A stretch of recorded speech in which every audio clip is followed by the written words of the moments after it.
Welcome to our Operations and Monitoring Committee meeting for the 5th of August.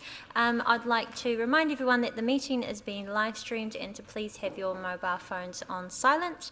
We'll take a morning break at 10:30 and we'll see how the meeting's going, and we might be able to just go straight through to lunch. I'd like to ask Councillor Wang to please open us up with the karakia. E te atua ka harawa, ko koe te tohu rangatira, te tohu mātauranga. Manakitia mai mātou, waupononga I tēnei wā. E mahi nei I a mātou mahi, mo te painga o na tangata o te kaunihira o na roto o Rotorua.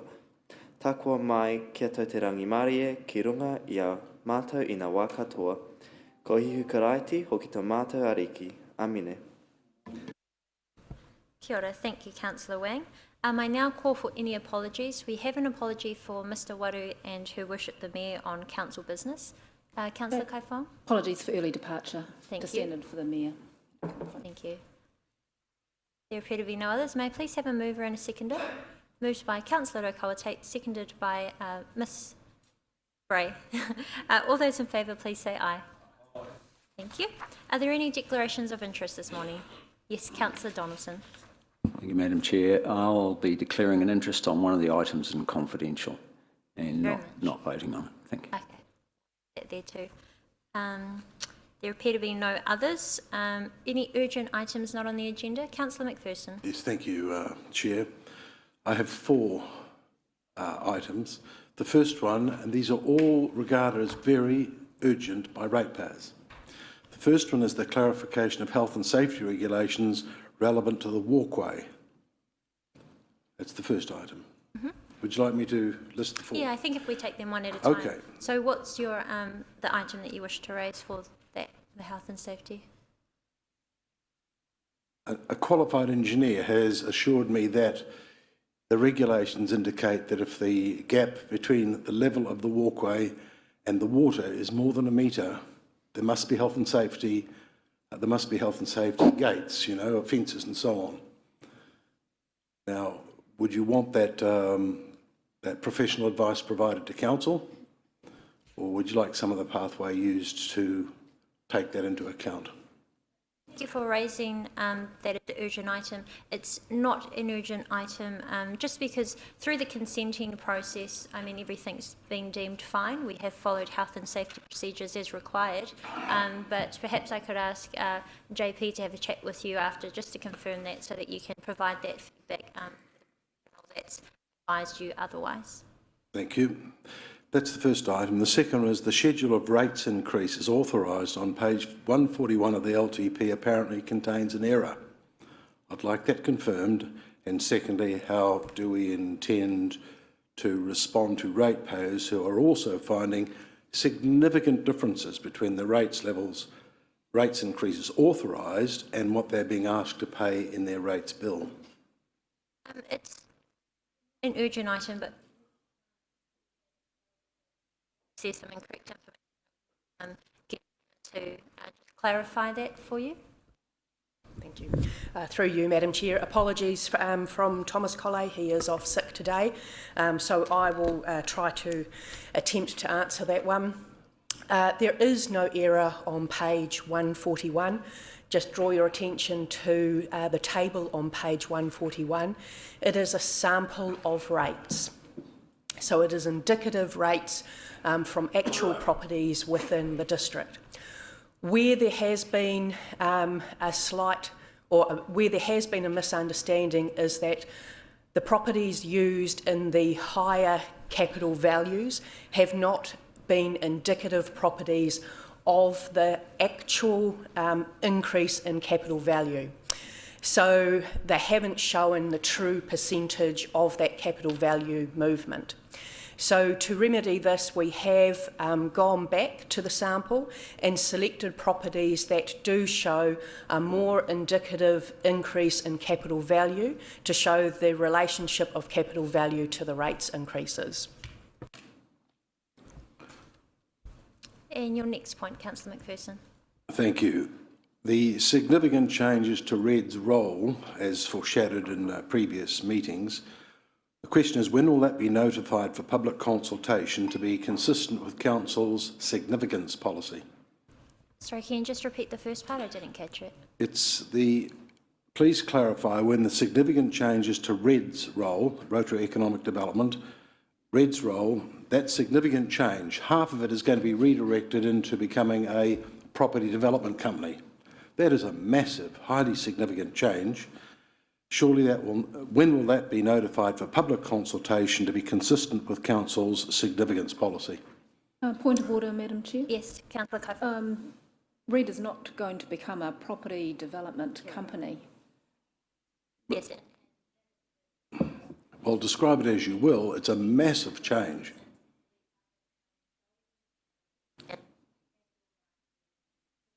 You're right to share, but I just need to confirm that it's not an urgent item. However, thank you, Councillor Kaifong, for correcting, and I will ask JP if there's anything else he would like to add before we move to the next one. Through you, Madam Chair, thank you. As Councillor Kaifong said, we've made it a minor adjustment to the objectives and the terms of reference for RED. We asked that at that previous meeting to have your in-principle support to those change in objectives. We also identified at that time that we did not and had not evaluated it as a significant change. We saw it very much as a minor change, so that was how we presented it to you in that previous report. We did, however, take a view that we would come back to you with the details of how that would operate. That will be coming to the Strategy, Policy and Finance next meeting. Thank you, JP, and perhaps that'll be the appropriate time to raise any concerns you have then. And I believe you had another point. One more. I refer now to the planning methodology related to wellness plans. Can it please be modified? And this is crucial to a lot of people in Linmore. Can it please be modified to include legitimate stakeholders in addition to mana whenua prior to the publication of a draft wellness plan? Point of order, Madam Chair, that Yes, is not Councillor relevant. I'm sorry, Councillor McPherson, that isn't relevant, and we did bring it before this table and we had ample time to be able to discuss it at that time. Councillor O'Kawate, did you have an urgent item? No, Madam Chair, I didn't have an urgent item, but I just wonder if it might be helpful that councillors familiarise themselves with what actually constitutes an urgent item. Otherwise, we're using good time here because the items are not urgent and getting knocked back. And so perhaps, Madam Chair, if we could send something out so that they can familiarise themselves and actually stop embarrassing themselves. Thank you. Point of order. It's perfectly legitimate for me to raise urgent items on behalf of ratepayers, and I will persist in doing that despite these disparaging and irrelevant comments. Thank you. Thank you. I do think that we will need to remind elected members what urgent items are, and also remind elected members that at any stage you can go and speak to our DCEs or our officers, especially our Chief Executive, whether you have any concerns, but it's at those times at committees where we are able, and we get ample time and ample notice when options are coming up to us for discussion and for a decision. So that's the time to raise that then as well. And we can't use urgent items as an opportunity to relitigate issues as well. But we will move on now to the confirmation of minutes. We're on page 6, and may I please have a mover that the minutes of Operations Monitoring Committee meeting 1st of July 2021 be confirmed as true and correct. Moved Councillor Yates, seconded by Councillor Donaldson. All those in favour, please say aye. Carried. We are on staff reports. The operational report for June 2021. I'll just ask for a mover and a seconder to receive the report. I would say seconded by Councillor Wang. All those in favour, please say aye. Carried. And I'd like to first invite Stavros Michael up for the infrastructure group to overview his report. Or Regan.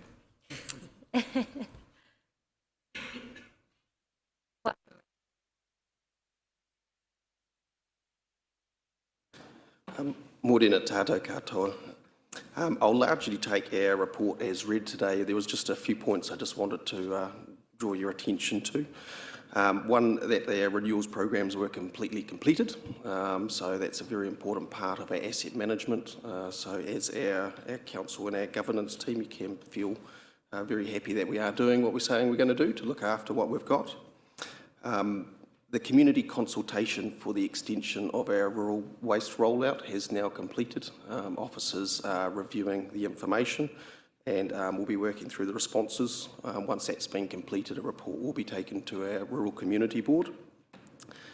The signalled intersection at the site of the former Tarawera Road, of course, has been on everyone's mind for quite a while now, and it's, for those of you who have seen it, is now operational and appears to be working well. There are modifications being made to address behaviours that are happening, but overall it's been very, very positive, and I've certainly been enjoying my drive to work a lot better. And touching on that as well, the Nongataha roundabout, which is topical as well, is still on track for completion this month. And the last thing I'd like to draw your attention to is our Bike Ready program. You'll note in the report that there was 2,629 completed participants for the year, which was a large jump on last year, partly due to COVID, but also we were successful in creating a lot of attention for the program, so schools are very, very interested in it continuing, as well as we were successful in getting more funding to help support that. And for any members who haven't yet seen one of those, it's quite amazing to see children who do not know how to ride a bike after a day feeling a lot more confident and then progressing on to the grade 2 riding on the road. So with that, I'm happy to take any questions. Thank you very much, Regan. Were there any questions for the infrastructure group this morning? Yes, Councillor Maxwell, followed by Councillor McPherson. Madam Chair, the question I have is on page 13, right at the bottom there. Can I ask Rotorua Road corner, there'd been a number of crashes. Are we talking about the Mamaku end or the end on Hamarana Road? Which corner? Because both sides, I think, have had a few crashes on. I'll come back to you on that one. I haven't got the exact detail of that particular one. Yeah, thank you. But also a reminder as well for any near misses in our community for them to report those as well, so that we can ensure that those are still lodged, whether we have areas that are going to be dangerous. Councillor McPherson, followed by Councillor Bentley. Thank you, Chair. Thank you very much for the report. Comprehensive as usual. I draw attention to a small point on page 14, brackets 4, rural road seal extensions. In the right-hand box, it indicates that the Rural Community Board will consider and approve the 2021-22 seal extensions works program. I understand that the Rural Community Board does not have such delegated authority to approve such extensions. It is a recommendatory only committee. Just to touch on that, typically the program itself would not be taken to a governance board to approve. In this particular incident, because the works entirely relate rurally, we do, as a matter of courtesy, work with the Rural Community Board, which of course are quite ingrained with their community, for their feedback to help us decide on the prioritisation. Thank you. Councillor Bentley. Thank you, Madam Chair. Thank you for your report. Just halfway down page 15, you've got the commissioning of the new dewatering plant for your sludge. Is that comply or affect in any way the end result going to the vermicasting process? Are they happy with the drier material coming to them? So, as part of our Trilogy contract, the responsibility for the disposal of our sludge sits with our contractor. On that particular point, though, yes, they're fine. It's just all to do with how you mix your pulp with it. But that certainly is a lot better trucking the nutrients rather than the nutrients and the water. The more water you can get out, the less you need to ship, and the more efficient it is. Thank you. Councillor Okawate. Thank you. Good morning. Can I just ask you, on page 19, the emergency management staff training, is that training provided solely for our staff, or do we have police personnel and fire officers in the same training? So there's that cross-fertilisation of ideas, etc., or is that staff training just for ours? It kind of sits in the middle, so it's not just us. We do also have members of the community who attend these trainings as well. Specifically, we've had a lot of requests from Hapu and marae trustees to participate in that as part of our response. Typically, we don't have the police and fire, although they do have their own internal training. So, of course, once we do activate, we're all speaking the same common language. Thank you. That was just my, I wouldn't say worry, but because, you know, the police and the fire service and, of course, council, that we are all singing off the same song sheet in the event of emergency. So, thank you. Councillor Donaldson. Thank you, Madam Chair. Through you, Regan, also on the issue of the upgrades the replacement items at the wastewater treatment plant required to de-risk the facility, pending the consent for full upgrade. Can you just comment on whether those new pieces of plant, for want of a better word, the dewatering and the blower and the recycled water upgrade will all be factored into the new upgrade, so that they'll all become part of the new upgrade? And I was going to raise also whether you could update, but I see it's in Manahotu Maori's report, the status of the consent itself. So perhaps you could throw that one to Gina. Thank you for the question, Councillor, and through you, the Chair. All of the upgrades that we're doing are being done because they were critical to do, but also while doing them, we're not doing it necessarily like for like. So the planned upgrade of the plant and the specification that requires is the type of equipment we're putting in. So we're not putting something in and then having to rip it out in 3-4 years' time again. In terms of the consent, do you want to cover that off, Gina, or? It's progressing well, is what I would say. So it's due to be submitted and then considered. There's just a couple of small issues we're working through. But in terms of the actual plant itself, everybody typically agrees that we need to treat to a higher level and to be able to provide for a higher capacity or quantity of water coming through. Thank you. Deputy Mayor Donaldson, the resource consent application for the treatment plant upgrade will be going to both our council and the regional council by the end of this month. The upgrade is not anticipated to have any significant impacts in terms of a plant itself. We are only anticipating some discussions with regards to earthworks and emissions to the air. Hopefully everything going well. We should have a consent by November periods, and we do hope to be able to come back to this council early next calendar year with a recommendation to progress with a physical upgrade of the plant, which obviously, as you know, will take at least 3 years' time to be completed. Thank you. Thank you. Were there any other questions for the infrastructure group? There appear to be none. Thank you very much, Regan. I'd now like to invite Gina Rangi up to speak to the Manahotu Māori section of the operational report, and we are on page 22. Kia ora, Gina. Tēnā tātou. I'll take my report as read, but if there are any questions, please let me know. Thank you. Councillor McPherson. Thank you, Chair. Thank you, Gina. Thanks for the report. This is a bit of an overhang from consideration a long time ago. On page 23, under item 5.3, there is a report here in sketching the Rotorua wastewater treatment plant, some of the implications for Māori. A long while ago, we identified something like 140 householders out in the area.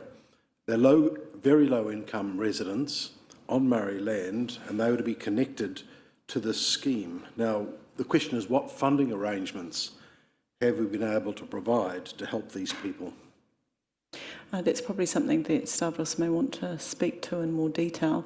But what I can say is that Ngāti Piki have been doing a significant amount of work over many months around identifying homes and organisations that need support. So there is quite a work stream going in that regard. In terms of the specifics of where we're currently at in funding arrangements, that's a better question for Stavros to answer.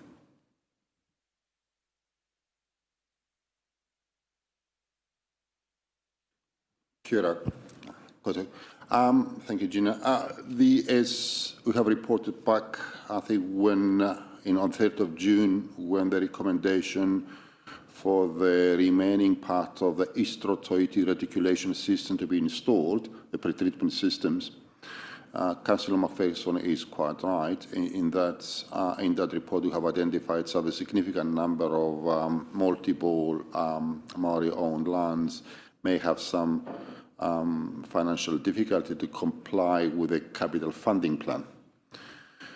Now, there are two aspects to that approach we're taking at the moment. One is that through the competitive tendering, obviously, we try to keep our gross costs of the scheme as low as possible, and we've done the best we could in that direction. Secondly, as you also are aware, we went to the strategy group of the Rotorua Lakes water quality and they did funding, and we sought more funding to offset the gross cost of the scheme to further reduce the net costs. The Council's capital funding plan, though, at this point in time, indicates or states that the net costs of the scheme, after all the subsidies have been removed, will be shared between 770 properties, and is agnostic as to what these properties are at this point in time.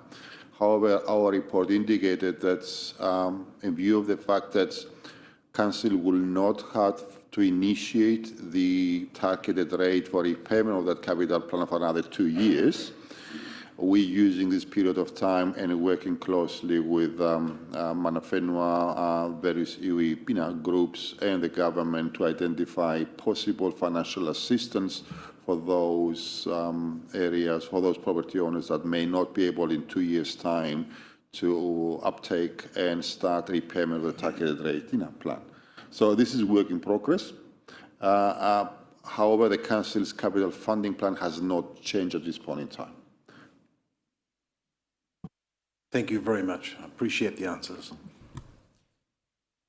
Councillor Raukawa-Tate. Yes, thank you, Madam Chair. I hope it's appropriate to ask Gina, but it is in the cultural support provided, and it was a karakia and the mimi, but I just wondered, has the decision been handed down in the Te Wharekura o Ngāti Rongomai hearing? Because I'd be interested in it, but I'm not sure if it's appropriate to ask that here, but I did see it noted for it. Yes, thank you. I'm not aware that we've received a decision from the independent commissioners yet. I'm sure that that would have been announced if, and that there would be public notification of that once it comes through. Thank you. There appear to be no other questions. Thank you very much, Gina. We now invite JP up to overview the strategy group, and he is also going to give us a presentation this morning, and we are on page 24 of our agenda.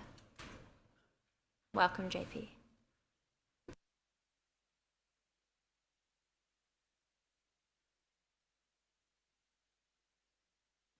Morena, everybody, and Madam Chair. So just as an overview, I'll certainly just take the report as read, but I've just been joined here by Simon Thurston and Kate Darm from the planning team as well. So we just wanted to talk a bit more and just highlight some other changes which are happening in the local government space.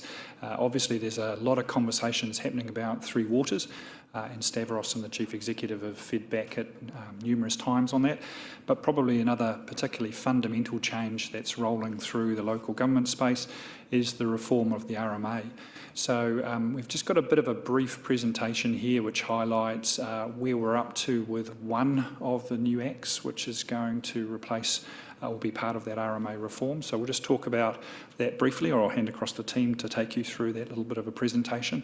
But it also highlights the timeframes for the other two legs of that reform process. So if it's all right with you, Madam Chair, I'll just hand across to Kate and Simon to take you through that. And to start with, JP's been very, very kind. The original presentation was 20 pages, so we've cut it down to 6. So you're be quite pleased. So back in 2019, central government decided they wanted to review the RMA. That went out, and it was the Randerson report that came out of that in 2020 that identified a number of issues with the RMA, which I think we're all reasonably aware of, from a process perspective, a cost perspective, and also from an environmental and built outcomes perspective. So that came out in mid-2020.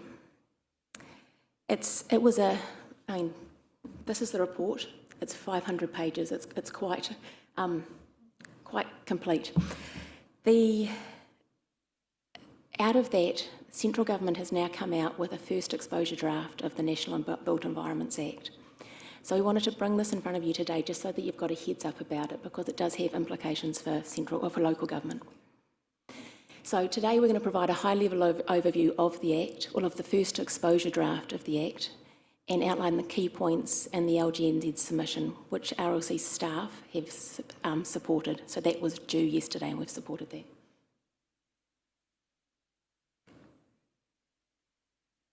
So the recommendations of the review panel was to come up with 3 replacement acts. There's the Natural and Built Environments Act. That's primarily intended to replace the RMA, and the intention of the Act will be to protect and restore the environment while better enabling development. There's 2 other acts that will come in at the same or similar times. The other is a Strategic Planning Act. That's at a regional level, so looking regionally at strategic planning or spatial planning.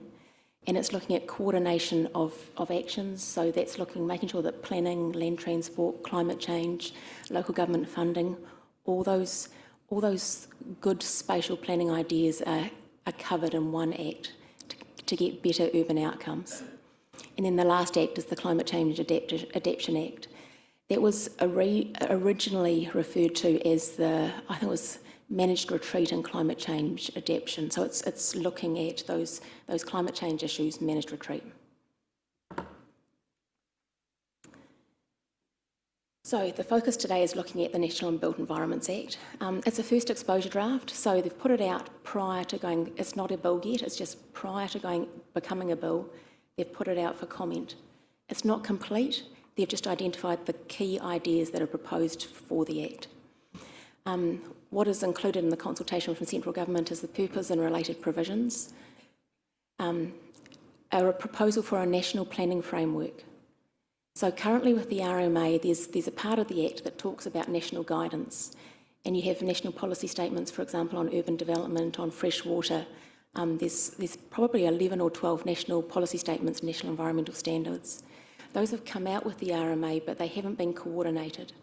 So the proposal here is to have a national planning framework, so one national planning framework that has all those core national considerations, and that'll include environmental standards. So it's much more, the new legislation, or the draft of it at this stage, is much more focused on outcomes. And that's, I think, one of the biggest weaknesses of the RMA. It was all intended to be all about the environment and protecting the environment, but the outcomes we've seen on the ground haven't resulted in that.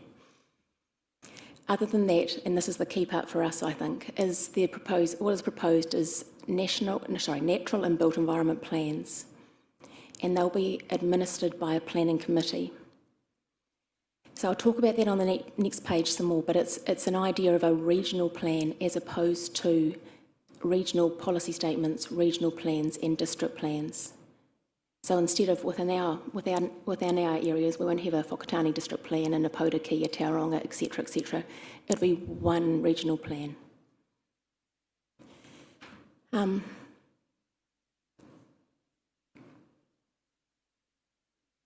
we'll go back. So the National Planning Framework, so I'm just in the bottom half of the slide, the National Planning Framework will establish environmental limits or set a process for the planning committees. And there's a focus on air, biodiversity, coastal waters, estuaries, freshwater and soil. And I think this is important, the regulations can be area specific. So for example, with Plan Change 10 and looking at water quality for Rotorua, there's still the ability for local regulation. As I said before, there'll be one plan per region, and then the region-wide planning committees.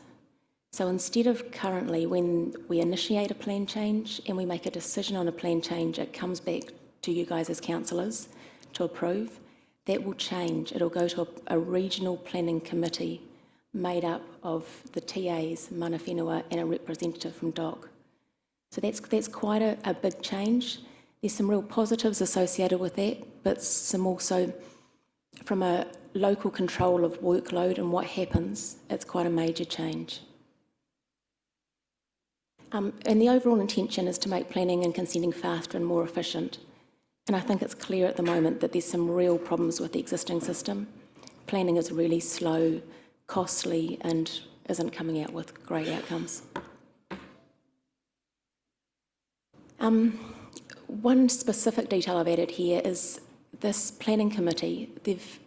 The draft is indicated who will be on the committee at a high level, i.e. TAs, mana whenua and DOC, but none of the detail of who will be on that committee. Will it be elected members? Will it be some level of professional or office level? How mana whenua are going to get on those? How will you get representation for mana whenua on the committee?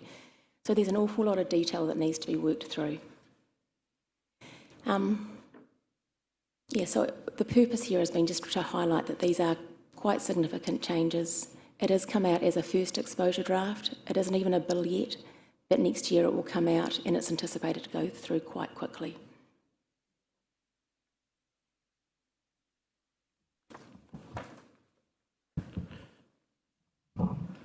Thanks, Kate. So just in terms of the key points that were raised by LGNZ in their submission, again, one that has been supported by council staff. The first point, government's reform of the RMA system will fundamentally change the role of local government. I think that's an obvious, and that's something that's come through fairly clearly. It appears that the government seems to view a significant reduction in local democratic input into the resource management planning as a necessary cost to achieving a better system and a more efficient system. And the requirement to meet environmental, and obviously the new change where there will be a requirement to meet environmental limits as part of the new planning framework is obviously considerable. It is unclear whether local authorities will continue to have a policy-making or technical role, just like Kate raised earlier. The shift from managing adverse effects to complying with environmental limits and promoting outcomes for the benefit of the environment will require a change in the entire planning culture. Concern from LGNZ of a lack of local input and consideration, and concern of wholesale changes being done at a rapid pace and not being considered properly. As we all may be aware, the resource management sector is currently under significant strain and facing capacity issues, including sourcing and retaining appropriately skilled staff and people. LGNZ have raised the point that it's unlikely to satisfy the government's objective of a system that is more efficient and less complex. And they have recommended staging of the reforms for the new system. So in terms of the next steps, RLC, as we said earlier, have provided a submission in support of the LGNZ submission. It's clear that it's going to be different to the standard legislative process. Obviously, we've received a first draft of the MBA, which gave us an early heads up of what's coming through later. The Natural and Built Environment Act and the Strategic Planning Act will be formally introduced into Parliament, hopefully, they say by early 2022. A standard legislative and select committee process will then follow, with the aim of the MBA being passed into law in this parliamentary term. And then the Climate Change Adaptation Act will be progressed at the same time as well throughout this.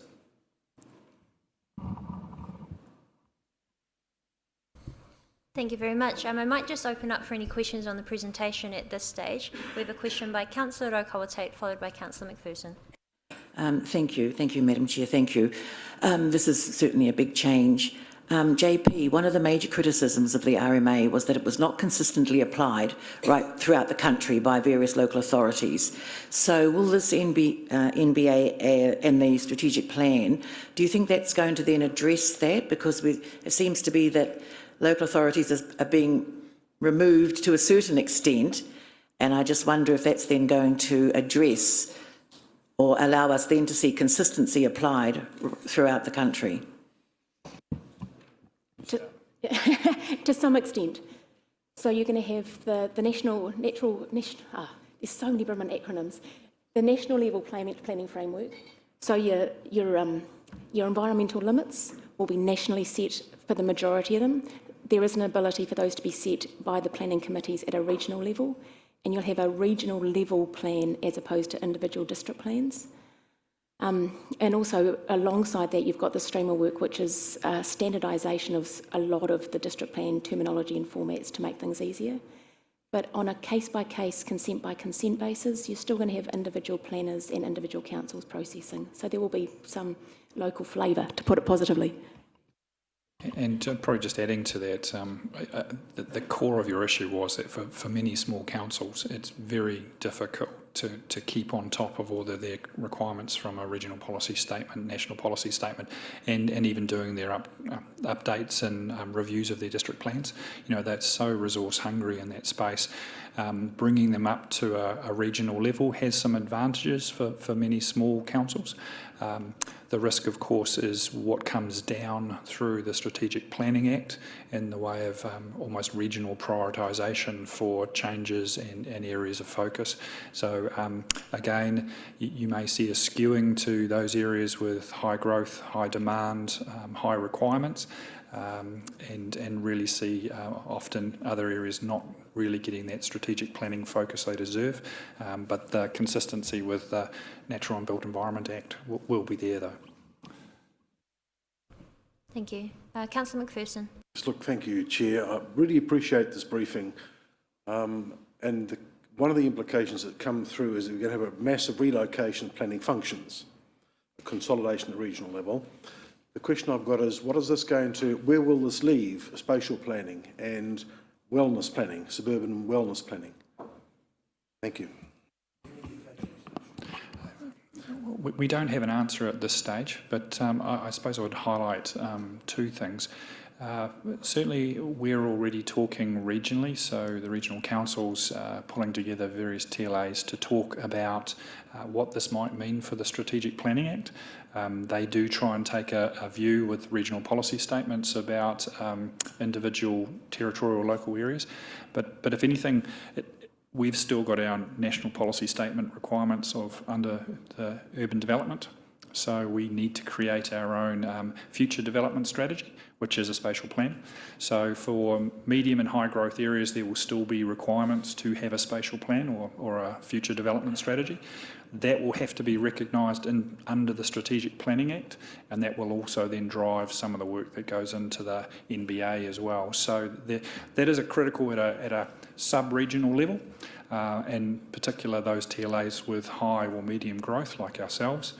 But equally, I think the most important thing for us to be successful in developing that future development strategy is to understand our local communities. So building up that local and specific neighbourhood or community area will be critical for us to make sure that we're making a really good and informed plan that then builds into this wider Strategic Planning Act requirements. Thank you. Thank you, Chair. Thank you. Were there any other questions on the presentation? There appear to be none. Look, thank you very much, Kate, and thank you, Simon, who's one of our senior policy planners. We really appreciate having the heads up about this because obviously, as you mentioned, there will be major change to local democracy and control. So thank you very much for your work. Was there anything else in your report that you wanted to touch on? Were there any other questions for JP on the operations group report? And this is from page 26. There appear to be none. Thank you, JP. I'd now like to invite Jocelyn Mikaire up to present on our operations group.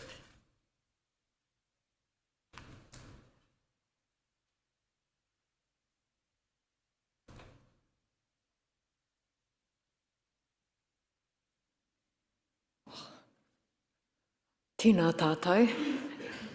This morning I'm going to take my report as read. I did hear a question earlier around the locality planning, wellness planning, and I just wanted to note that the current Eastside Wellness Plan went out for public consultation last year in September and was out for roughly 6 weeks to allow the whole community the opportunity to review the plan and make any suggested changes. Those suggested changes were taken on board by the group Tātou Pounamu, who have worked extensively on the plan.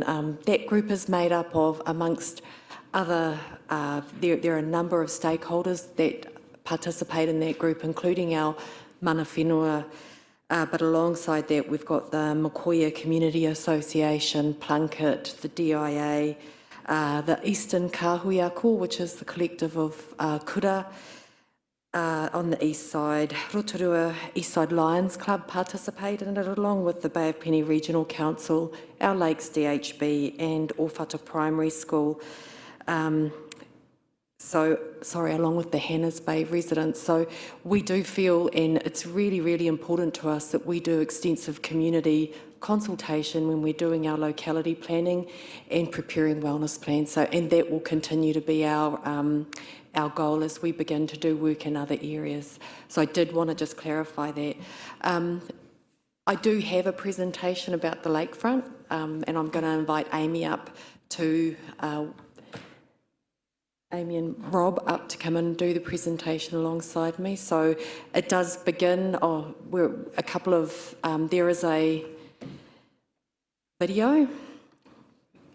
So yeah, we'll start with the video. Starts with a video.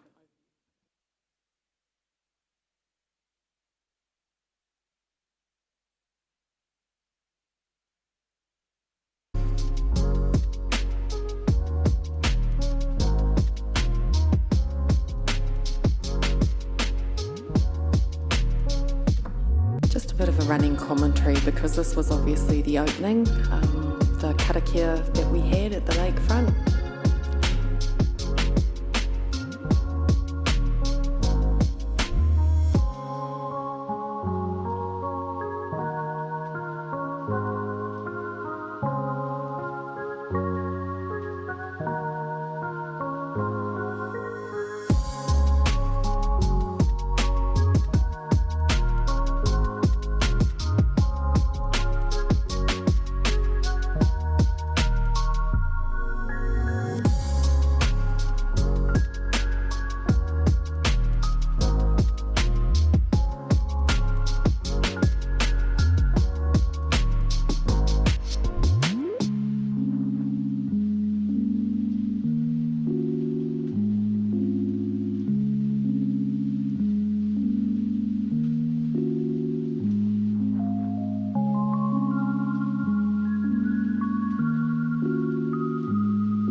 Morena koutou, councillors and community board members. Thank you, Jocelyn. I just thought we'd take the opportunity just to give you a bit of an update.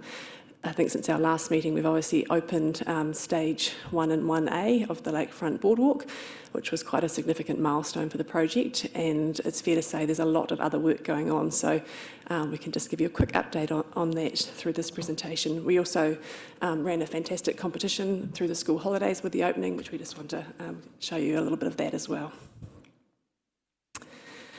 So this is quite a busy slide, but essentially reflects a very busy area. As you'll be aware, we have completed the Memorial Plaza area, which is the parking and market space at the bottom. We're now pleased to have completed stage 1 and 1A just before the school holidays, and opened that section through to the reflection area at the east there. We are currently working on stage 3, which is the connection between 1 and 1A and the playground area, and concurrently working on the playground area, and both of those areas are due to be complete by November. So that's local firm Campbell Infrastructure working on those, and if you're down there, you'll see that the play rings are really starting to take shape, and we've got play equipment like the Flying Fox and so on coming in next week, so it's getting pretty exciting. The other areas that we're working on is the toilets. I'll give you a bit of an update shortly, but the fences should be going up today for around the site for starting construction on the new toilet complex here. And also in the area is the whare waka. So we have a completed concept design done by Daryl Church Architecture, and in conjunction with Lionel Grant from a Cultural Foundation perspective.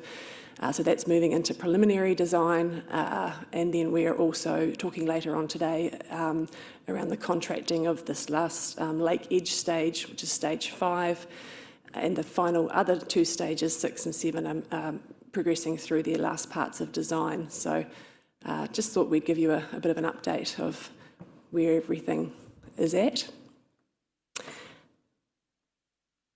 And we've just seen that lovely video of the karakia. We were so grateful to have that fabulous weather and have a lot of our key stakeholders with us for that opening, which was a really special morning. And just around that, it's been really, I guess, well picked up in terms of the community. So the team have done a great job in terms of, I guess, announcing the opening to the public on the day that we had the karakia, and then promoting the competition through the school holidays, and also providing a bit about the whole journey from what the lakefront was back in November 2019 to where we've come to today. So a great amount of, I guess, engagement on that with our community. As I mentioned, we ran this fantastic competition with much thanks to the lakefront operators, Volcanic Air, Katoa and Lakeland Queen. They all donated trips from their businesses to the community for prizes, and we ran the competition with their prizes. Reached 17,000 people, had 113 entries, and there's a bit of a snapshot of some of the entries that were put in from the community over that holiday break. Some really lovely shots, and people have gone to quite a lot of effort for some of them. The winners were drawn at random, and so there were 4 winners, and they were advised earlier this week and are all super excited to be planning their trips with their whānau in terms of either with Volcanic Air or Lakeland Queen or on the Katoa jet. As I mentioned earlier, we've got a new lakefront toilet complex which is getting underway. The site fences should be going up today. That's also with a local firm, GRB Construction. Just a couple of pictures there so you know what's coming in that space. There is a lot of timber, laminated timber in the design. It looks a bit stark there, but where that curve is here will actually be a nice big tree when we get it planted and so on. And obviously it's surrounded by the beautiful lakefront development. And that's just a bit of a plan in terms of the layout there. So there's the 4 standard unisex pans. We have a large disabled or accessibility toilet in here, and an additional 2 larger sized toilet spaces, which allow for additional change tables, given the fact that we're expecting a lot of families to be using the area and so on. So just wanted to make sure we had accommodated for that. There's also things like drinking water stations outside and so on, because the playground is quite nearby to this complex. And that is the end of the presentation.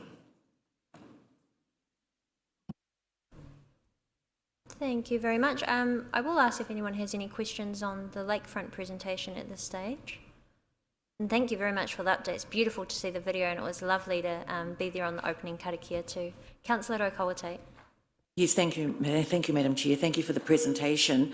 The Mayor and I were at the Princess Gate last evening, and a woman came up to us and thanked us for the lakefront development, but particularly she'd been there over the weekend with her mokopuna, her granddaughter, or grandson rather, and he was on his scooter and just running up and down. And the thing that we made a point of asking was, how did she feel the safety thing, the barrier or whatever?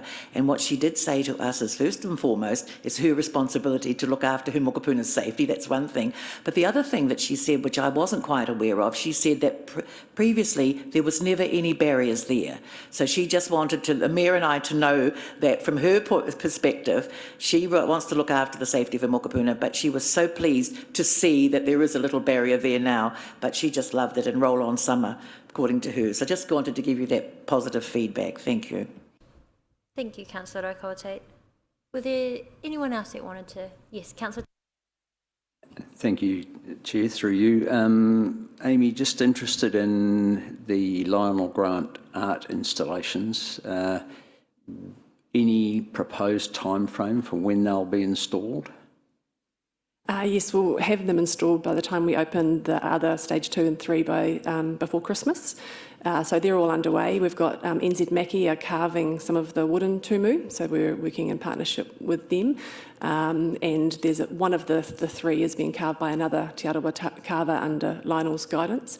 We're just working through the different metal tumu at the moment. The design is all done and we've got a supplier working with Lionel. We're just having a bit of COVID material challenges in terms of getting the right thickness and gauge of various metals, but that will be resolved, and once that happens, it should happen pretty quickly. So the reflection seat as well has also been contracted, being designed. We're just waiting for it to arrive. So it'll all be there when we open at the end of the year, the next 2 stages. Thank you, Madam Chair. And one other question, Rob. Given some of the vandalism that's occurring with some of our other recent works, are we installing CCTV and other means, I guess, of trying to deter that occurring with this facility? Kia ora tātou, everyone. Thanks for the question, and the answer is yes. We've been through a work with the IS group here in Council and a CCTV sort of pre-audit of the site, technically. So we're looking at approximately 7 cameras that should provide a fair amount of coverage. The tumu and things like that will also be lit, and so, you know, there'll be a lot of passive surveillance during the day, obviously, but then we'll also have a lot of nighttime coverage as well. Councillor Yates. Thank you, and through you, Madam Chair. Nei rā te mihi kia koutou. We had a whānau reunion here just over the weekend, and our whānau, we've got 4 architects, 2 of whom have worked extensively with ISMIS, so I wanted to just pass on the congratulations from our whānau to you. They came from all over Aotearoa, and one even back from Dubai. I did mention the reflection chair, so thank you for answering that. I said there's going to be a chair down there. We look forward to seeing Lionel's beautiful pieces come up, but they just could not stop complimenting how beautiful that particular area is now looking. And these are mokopuna who've been raised and grown up here in Te Arawa, who've since returned to see this magnificent piece. Nō reira, nei rā te mihi. Kia ora. Councillor Maxwell. Thank you, Madam Chair. I won't repeat exactly what has been said by Councillors Rotate and Councillor Yates, other than to say I tautoko what they've just told us here. And my mokopuna go down there and they love it. What I did want to ask, though, was I thought common sense. People don't ride bikes on there, do they? Bikes or skates? I just thought common sense. I don't know what the rules are. There have been bikes and scooters and things using it, and they seem to be cohabitating pretty well with everyone else. At this stage, because it's the only sort of bit that's open, I think there's perhaps a bit more of activity on the boardwalk than once we actually get stage 3 opened, which has the much wider, clearer cycle path. I think a lot of people who are travelling through that area will probably be using that more so than this area. I want to be a spoil sport. I don't want to spoil anyone, but, you know, I just didn't know what the rules were on that. You're welcome. Councillor Yates, there was something else? Yes, I had one more question, because actually around that note, I noticed the surface was quite a generous surface for bike tyres and other skateboard wheels and so forth. So was there a special treatment put in place for some of those concrete surfaces?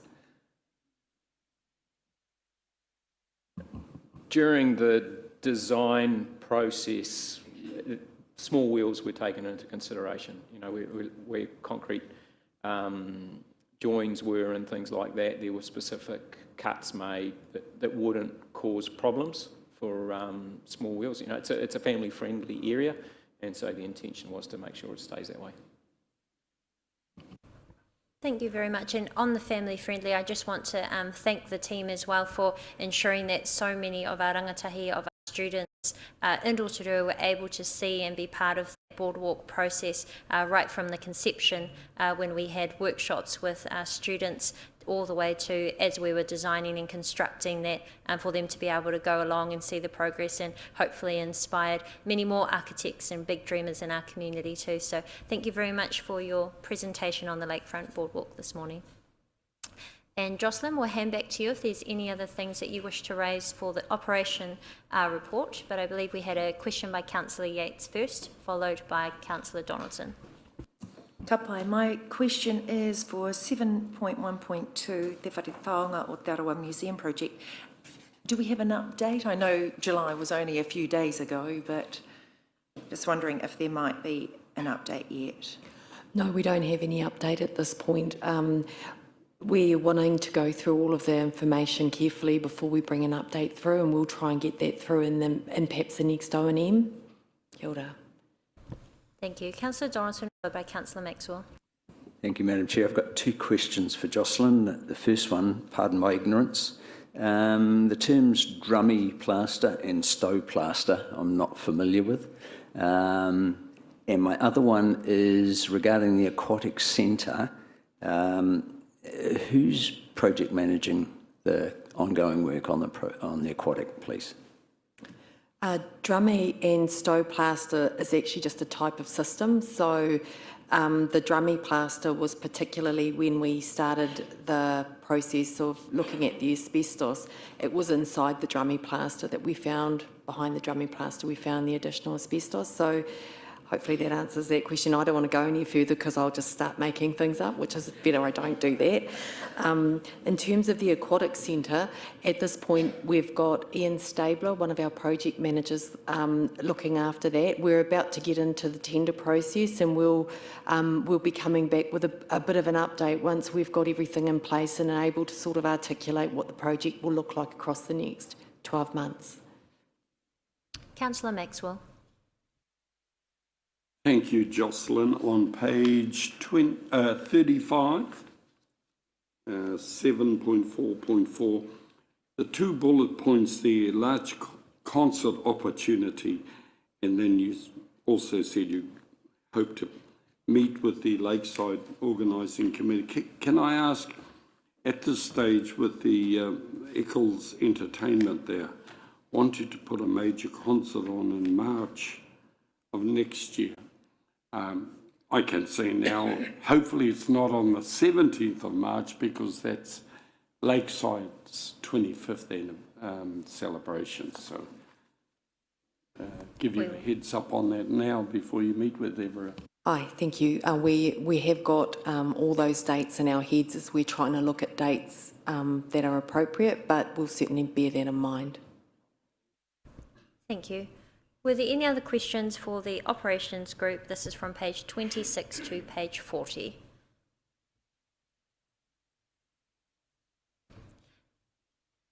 I'll just give councillors a minute, but while they're doing that, I also wanted just to touch on and mention what a great job our teams are doing on social media. It was mentioned in this report that the library is now on TikTok, and I had a look at the videos and they are hilarious. So I think when we look at our significant projects like the lakefront, but also facilities that are very dear to the community like the library, it's excellent that our teams are all working hard to ensure that we're staying connected to our communities of all age groups. So thank you for that. And there appear to be no other questions. Thank you very much, Jocelyn. We now need to go and have a resolution to go into public excluded, but I will advise that there are 3 items for consideration in this public excluded session. Number 1, Waikatea Thermal Valley Pools update. Number 2, Te Ahi Tupua update. And number 3, Lakefront redevelopment update. And the reasons for going into confidential are for commercial sensitivity and to enable commercial or industrial negotiations. I ask for a mover and a seconder that we move into public excluded. Moved by Councillor McPherson, seconded by Councillor Wang. All those in favour, please say aye. Carried. And we'll just take a 10-minute break to grab a cuppa and stuff before we head into that. Thank you.